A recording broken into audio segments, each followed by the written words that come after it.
台南西门实小从民国96年起，由周宗明老师教学推动帆船运动课程，多年来培育出许多优秀选手，时常在国内外各大赛事中穿金戴银，屡获佳绩。西门实小校长第12年以来，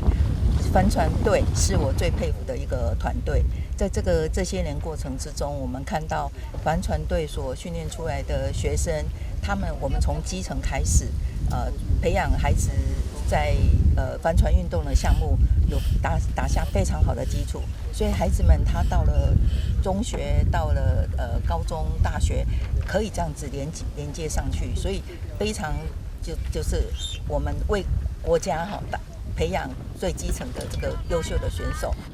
这届的全运会，台南市在帆船项目总共获得7金、7银、4铜的优秀成绩，而当中的4面金牌选手全都出身西门实验小学，说西门实小是帆船运动金牌摇篮，一点也不为过。有机会接触这个帆船是一件非常幸运的事情，因为在其他就是除了西门国小以外，就很难有机会可以接触到帆船这个运动。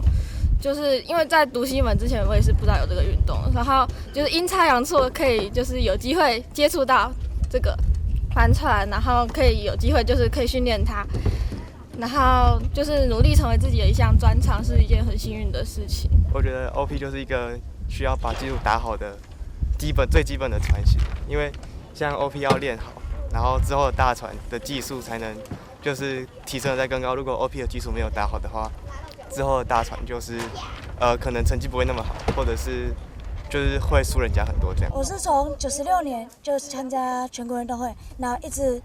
持续参加到今年114年的全国运动会，陆陆续续都有拿到一些不错的成绩。那像今年就是在114年全国运动会有得到了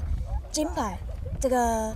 荣耀，那也是我参加了这么多届全运会以来拿到的第一次金牌。对，那也是要感谢学校这么支持，然后也要感谢其他人的一些推广，那让这项运动能够被更多人看见。除了在国内训练，西门实小帆船队也会前往国外进行异地训练，小选手们在过程中磨练成长，同时与国外选手交流时，吸收学习各国好手擅长的技巧。你觉得他对你就是有什么样的成长吗？有那个抗压性变强。为什么这么说？因为开不好的话，那个压力会很大。比如说他们会保持船的平衡啊，然后我也学到这点，然后我回来之后就用这点来比赛，所以就有很好的成绩。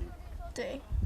西门实小帆船队特别感谢市府长期提供资源支持，从硬体建设到经费补助，从训练体系到国际交流，为学校创造了良好的环境，也奠定了今日的辉煌成果。西门实小将持续深耕基层帆船教育，培养更多优秀选手，让台南子弟不仅在全国发光，更要让世界看到台湾的海洋实力。